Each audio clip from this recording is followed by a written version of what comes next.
Hello, my name is April Tamzon, and I'm here with Cherise Pempenko at her last leg of her New York adventure. So, Cherise, tell everyone out there naman kung ano, enjoy ka ba dito sa New York? Siyempre man, sino ba naman hindi mag-enjoy, di ba? Sa mga experience na nadaanan ko, lalo na kaninang umaga, grabe, nakita ko ng snow. Wow. Kasi first time ko talagang nakita yon yung mom ko.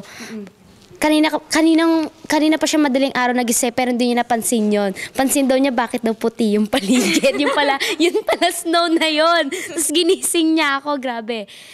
Tapos lumabas ako, naglaro kami ni Mami. Tapos nung nahawakan ko ng snow, kasi sa ibang tao nakakatawa ako eh. Kasi nakakatawa. Eh ako kasi first time ko eh. Kaya sino ba naman yung talaga hindi mag-enjoy, di ba? So nung nahawakan ko para akong abnormal talaga na, talagang tuwan-tuwa ako. So talagang sobrang saya na experience ko dito. Marami akong napasyalan. Like Statue of Liberty, si Aling Liberty. Tapos yung, ano nga po yun? Rockefeller Center. Radio City Music Hall? Times Square. Yun. Ano pa ba? Pinasyal din ako sa iba't ibang place. Tapos nanood din ako ng Broadway, yung Wicked. Grabe, napakagandang. Umiyak ka ba? Medyo naluha ako. Kasi talagang maganda yung story eh. So, grabe yung experience ko dito sa New York. Kasi nagpunta ako, di ba, LA before for Ellen DeGeneres. Pero iba yung experience ko dito sa New York. Kasi talagang mas marami ako napasyalan, mas marami akong napuntahan. So, meron ka bang mga goals for this year? Marami.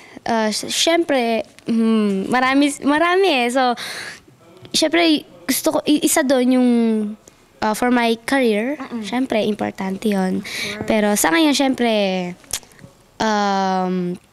lagi ako nagpe-pray na maano ko pa yung career ko, na sana mas humaba, alam mo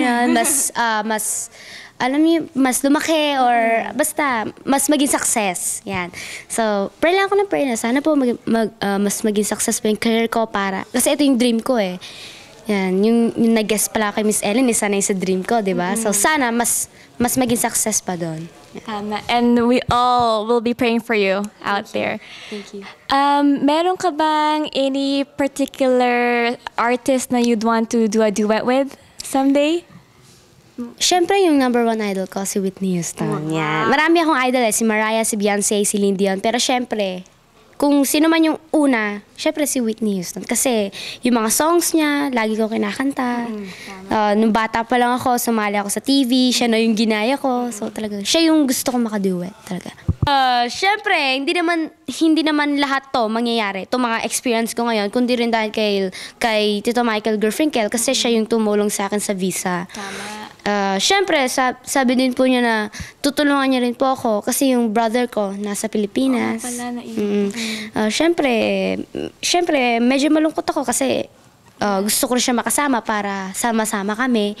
So, sobrang nagpapasalamat ako kay Tito Michael Garfinkel kasi yun nga, sabi niya tutulungan po niya yung brother ko para makarating din siya dito. Tama. Para next time, kayong tatlo na magkakasama dito sa New York. Naman.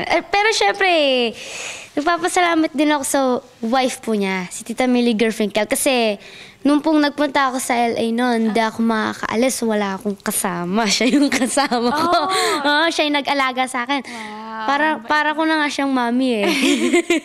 Ayan. Iiwan mo na kami dito sa New York. So nakapunta ka ng LA, dito nasa New York ka, tapos babalik ka na uli ng Manila. Lulungkot na uli kami. So, since uuwi ka na sa Manila, ano naman ang pwede mong iwan sa amin dito sa New York, sa mga New Yorkers?